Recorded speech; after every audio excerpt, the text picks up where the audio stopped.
Victory का sign दिखाते हुए ममता बनर्जी ने कैसे एक बार फिर से पश्चिम बंगाल में 2/3 बहुमत जुटाने का दावा ठोक दिया।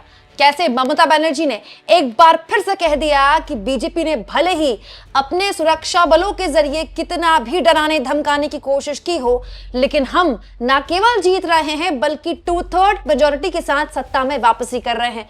कैसे शुभेंदु अधिकारी को पूरा दिन एक बूथ से दूसरे बूथ से तीसरे बूथ कुछ इस तरह से भागना पड़ा और उनके पीछे टीएमसी के कार्यकर्ता भाग रहे थे। दोस्तों, हो सकता है जिस वक्त आप ये वीडियो देख रहे हो तब तक पश्चिम बंगाल में वोटिंग खत्म हो चुकी हो, क्योंकि आज का पूरा जो वोटिंग का सूरत हाल है जाहिर तौर पर ऐसा रहा जो न केवल टीएमसी के लिए बल्कि बीजेपी के लिए एक बहुत बड़ी चुनौती थी। लेकिन इन सब के बीच ममता बनर्जी ने आखिरी कुछ घंटों में वोट डाला। कि ममता बनर्जी का स्टाइल रहा है दोस्तों, वो सुबह वोटिंग नहीं करती हैं, वो हमेशा शाम को ही आती है वोट करने के लिए। और लगभग वोटिंग के आखिरी घंटों में ममता बनर्जी आई, मीडिया से बात करने से पहले उन्होंने सीधा वोट दिया और वोट देने के बाद मीडिया से बात करते हुए 2/3 बहुमत का दावा ठोका, विक्ट्री का साइन दिखाया और कहा कि हम वापसी कर रहे हैं। लेकिन इस बीच बेहद गंभीर आरोप उन्होंने बीजेपी पर लगाए और साफ तौर पर कहा कि जो अत्याचार बीजेपी ने गिरफ्तार किया, हमारे वर्कर्स को, हमारे लोगों को गिरफ्तार किया गया, यह अदालत की अवमानना है, लोकतंत्र में ऐसा कभी नहीं देखा गया। तृणमूल कांग्रेस जीत रही है लेकिन सीआरपीएफ इस तरह यातनाएं नहीं दे सकती। सीआरपीएफ का नाम लिया उन्होंने और ये कहा कि सब कुछ सीआरपीएफ ने अपने कब्जे में ले लिया, बीजेपी ने ऐसा सब कुछ किया है। मैं 1984 से चुनाव लड़ रही हूं लेकिन ऐसा मैंने कभी होते नहीं देखा। लेकिन अंत में जब पत्रकारों ने उनसे पूछा कि दीदी आप क्या देख रही हैं, आपके पास क्या रिपोर्ट है, तो उन्होंने कहा कि हम 2/3 बहुमत से वापसी कर रहे हैं, तृणमूल सरकार बना रही है।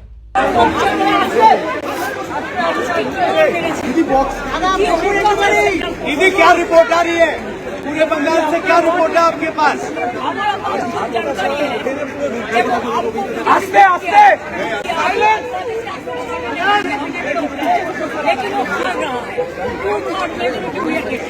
दोस्तों, काफी भीड़ थी वहां पर, मीडिया के लोग काफी थे, हो सकता है इसलिए आपको आवाज ना सुनाई दे। लेकिन बड़ा दिलचस्प है ममता बनर्जी का ये दावा ठोकना, क्योंकि ऐसा ही दावा आज शुभेंदु अधिकारी करते दिखाई दिया। अलग अलग बूथों में पूरा दिन शुभेंदु अधिकारी घूम रहे थे, यहां से वहां, वहां से यहां। शुभेंदु अधिकारी ने भी इस तरह का ही दावा किया कि हम जीत रहे हैं। बकायदा एक बूथ में टीएमसी के कार्यकर्ताओं ने उनको घेर लिया तो अपने फेसबुक पे वो लाइव कर रहे थे, भाग रहे थे। जब शुभेंदु अधिकारी भाग रहे थे तो उनके पीछे टीएमसी के कार्यकर्ता भाग रहे थे। ये सब कुछ लाइव चल रहा था उनके फेसबुक में। और बाद में शुभेंदु अधिकारी ने कहा कि ये जितने भी लोग हैं ये बांग्लादेशी मुसलमान हैं, ये बाहरी लोग हैं जिन्होंने इनको घेर लिया। कहां? कोलकाता के भवानीपुर में। बताइए, शुभेंदु अधिकारी कह रहे हैं कि बांग्लादेशी मुसलमान आ गए। हालांकि दोस्तों, दोपहर 3 बजे तक 142 सीटों में 78.7 मतदान रहा। 2021 में जब इन्हीं सीटों पर मतदान हुआ था तो 80% मतदान था दोपहर 1 बजे, माफ कीजिएगा दोपहर 3 बजे। तो 2021 के बनस्पत अभी फिलहाल मतदान कम हुआ है, सेकेंड फेज की बात कर रही हूं।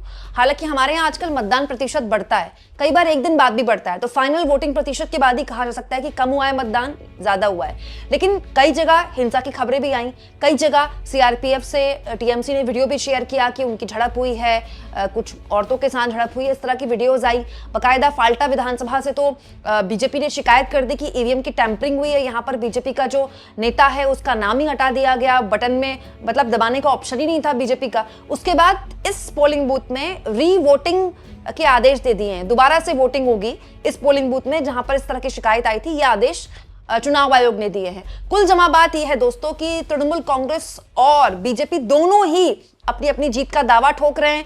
जब वोटिंग हो रही थी तो मोदी जी सुबह सुबह बनारस में काशी विश्वनाथ में पूजा अर्चना कर रहे थे, हाथ में त्रिशूल लेकर।